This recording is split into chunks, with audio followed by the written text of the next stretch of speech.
સમસ્યા ઊભી કરી રહી છે। નહેરનું પાણી જે ખેડૂતો માટે જરૂરી છે તે ઔદ્યોગિક કંપનીઓને વેચવામાં આવી રહ્યું છે, જેના કારણે ખેડૂતોને પાણીની કિલ્લત આવી રહી છે। સિલવાસમાં પાણી માફિયાઓ દ્વારા ખુલ્લામ નહેરમાંથી ટેન્કરો ભરી કંપનીઓમાં પાણી વેચી રહ્યા છે। સાયલી નમો મેડિકલ કોલેજ નજીક એક ટેન્કરમાં નહેરમાંથી ગેરકાયદેસર રીતે પાણી ભરતા જોવા મળ્યો હતો। આ ટેન્કર જેબીએફ કંપની માટે પાણી ભરીને લઈ જવામાં આવી રહ્યું હતું। સ્થાનિકો લોકોના જણાવ્યા અનુસાર આ કોઈ પહેલી ઘટના નથી। સાયલી, સીલી, રખોલી અને સુરંગી જેવા વિસ્તારમાં દિન દહાડે ટેન્કર માફિયાઓ નહેરનું પાણી ભરીને કંપનીઓમાં વેચી રહ્યા છે, જે ખરેખર ગેરકાનૂની છે।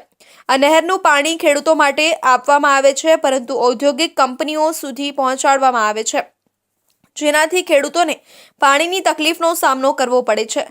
સ્થાનિક પ્રશાસન દ્વારા આવા ગેરકાયદેસર નહેરમાંથી પાણી ભરીને લઈ જાય છે તેઓ વિરુદ્ધ કાયદેસરની કાર્યવાહી કરવી જરૂરી છે।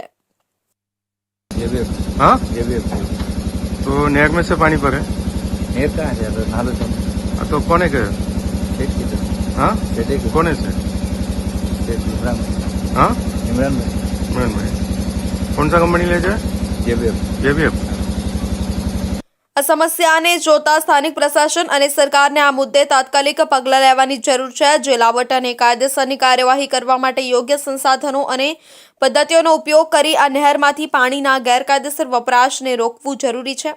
અનેક લોકો માટે આ ગેરકાયદેસરી પ્રવૃત્તિએ તેઓને વધુ પાણીની અછત અને કૃષિ ઉત્પાદનમાં ઘટાડો પણ કરી રહ્યો છે।